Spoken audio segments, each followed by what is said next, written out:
Countdown to the South Carolina showdown, with the war of words heating up among the GOP presidential candidates. Now even President Obama seems to be weighing in. Good morning to you. I'm John Scott. Hi, everybody. I'm Jenna Lee. And 3 days before the high-stakes primary in South Carolina, the Republican candidates are crisscrossing the state, lobbing personal attacks on one another. Now, the man who holds the office they all want is getting into the act as well and slamming the Republican frontrunner. Our senior national correspondent, John Roberts, is live in Mount Pleasant, South Carolina, with more. John? Jenna, good morning to you. It's getting ugly out there on a number of different fronts. Just 2.5 days now until voters go to the polls in South Carolina, and President Obama rendering his opinions on the GOP candidates, insisting that even though he has a 17-point lead over his colleagues here in South Carolina, Donald Trump would never be elected by the American people to be president. And I think they recognize that being president is a serious job. It's not hosting a talk show or a reality show. It's not promotion.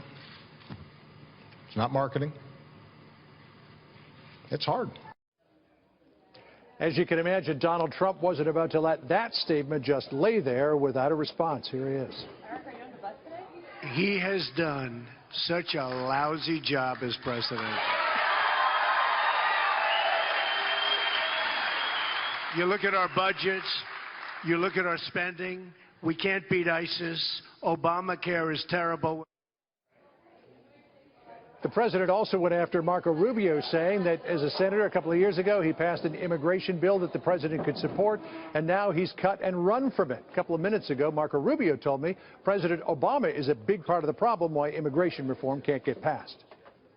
A lot of the reasons why we can't pass immigration reform in this country is his fault, because of 2 unconstitutional executive orders that he himself said he didn't have the authority to do, and then changed his mind and decided all of a sudden he discovered some constitutional authority to grant amnesty.